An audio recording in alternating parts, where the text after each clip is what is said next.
ये यंत्र व्यक्ति का इतना सच्चा साथी है।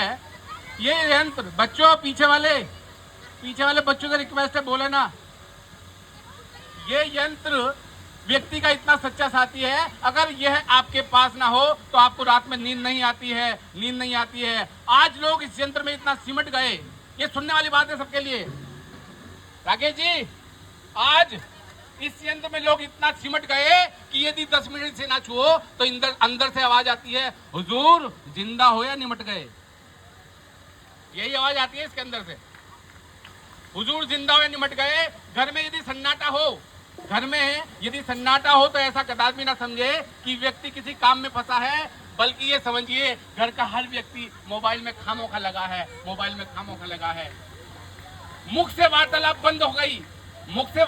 बंद हो गई, अब व्हाट्सएप पर चैटिंग होती है। और दोस्तों, मानो ना मानो, इस मोबाइल पर सारी सेटिंग होती है। लोग स्कूटी पर चलते समय मोबाइल को कंधे में दबाकर स्टाइल से चलते हैं। देखा होगा आपने, कंधे में दबाएंगे स्टाइल से चलेंगे, स्टाइल से चलते हैं। और इस स्टाइल के चक्कर में कुछ तो ठुक जाते हैं और कुछ ऊपर भी चले जाते हैं। अब देखिए, लड़कियों के लिए स्पेशली, लड़कियों के सारे होश और आवाज इस मोबाइल में खो गए। और सेल्फी लेते लेते उनके मुंह टेढ़े हो गए। सारे सेल्फी इतनी लेती है आजकल लड़कियां, लड़के भी लेते हैं, ऐसी बात नहीं है, लेकिन लड़के ज्यादा लेते हैं। अब यहाँ से आपको आनंद आना शुरू होगा। देखिए, यहाँ से आनंद लेंगे। अब यादव साहब, अभी भी मोबाइल में लगे हो, मोबाइल के ऊपर कविता चल रही है। वास्तव में लोग इस मोबाइल के नेटवर्क का फायदा उठा रहे हैं। कुछ तो मजे के चक्कर में वेबसाइट बंद करवा रहे हैं। इस मोबाइल में बंदे इतने ज्यादा खो गए कि एक पापा न्यू, पापा जियो, पापा वन हो गए। कितने पापा हो गए भैया? कितने 4 मोबाइल रखेंगे तो 4 नंबर आएंगे। लोग व्हाट्सएप में रोजाना अपना स्टेटस अपडेट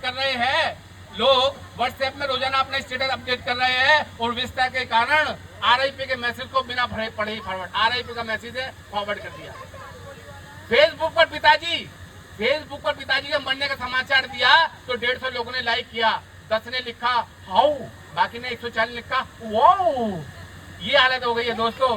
ये यंत्र माहिर है झूठ बुलवाने में, बंदा होता रसोई में और बताता मैं खाने में। ये यंत्र बोलता भी है और पोल खोलता भी है। एक दिन फोन आया, मेरे बेटे ने उठाया, बोला पापा नहा रहे हैं आप कौन? मैं थोड़ी देर रहा मौन, फिर बोला मैं बॉस। बेटा बोला भाई सुबह सुबह क्यों दिमाग खा रहा है? इसमें तो आपका नाम गंजा लिखा आ रहा है। यह यंत्र इंस्टा की रील भेजकर हंसा देता है और कभी कभी सरेआम रुला भी फंसा भी देता है। एक दिन हम जनाजे में जा रहे थे और मरने वाले का लोग शोक मना रहे थे कि अचानक मानवों की रिंगटोन बजी, अकेले अकेले कहाँ जा रहे हो, हमें साथ ले लो जहाँ जा रहे। मित्रों, ये एक बार नहीं हुआ, इस रिंगटोन ने दिलों को छुआ। ये एक बार नहीं हुआ, कई बार रिंगटोन ने दिलों को छुआ। एक सुबह 6 बजे दुल्हन की डोली उठाई, दूल्हे के फोन से रिंगटोन की आवाज आई, दिल में छुपा के प्यार का तूफान ले चले, आज हम अपनी मौत का सामान ले चले। ये हालत है दोस्तों। इस मोबाइल का दीवानापन इतना सच्चा हो गया कि एक दिन मजे में एक महिला का बच्चा खो गया। मैडम पहुंची थाने रिपोर्ट लिखवाने, बोली थानेदार से बोली मेरा बच्चा खो गया। थानेदार भी मोबाइल में लगा था, बोला तो क्या हो गया, बच्चे की डिटेल मोबाइल पर अपलोड करो, गूगल पर सर्च करो, डाउनलोड कर लो। हालांकि ये यंत्र ने आज कैलकुलेटर, कैमरा, घड़ी, रेडियो सब कुछ एक किया, पर दोस्तों हमारे इसने मन का सुकून और चैन सब कुछ हल लिया। इस मोबाइल युग में बच्चे सबको भाते हैं क्योंकि वे अभिमन्यु की तरह पेट से मोबाइल के सारे सिस्टम सीख कर आते हैं। माँ बच्चे की जिद को भाप लेती है और आज जब बच्चा रोता है तो उसके हाथ में दूध से पहले मोबाइल थमा देती है।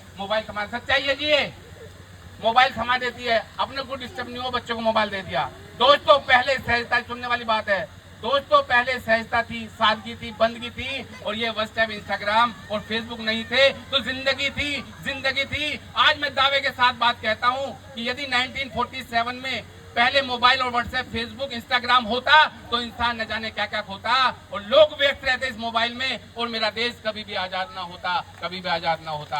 अंत में दोस्तों आज मैं आपको आगाह करता हूं कि इस मोबाइल के निरंतर इस्तेमाल से आपकी याददाश्त और आंखों की रोशनी खो जाएगी और आने वाले दिनों में दिमाग और आंखों के डॉक्टर की पोबारे हो जाएगी। इसलिए मेरा आप सभी से निवेदन है कि आप परिवार में बातें करें, दिन में कम से कम एक बार प्रभु का नाम भरे और जितना हो सके मोबाइल का कम से कम इस्तेमाल करें। बहुत बहुत धन्यवाद। तालियों की गूंज थोड़े कम है, मजा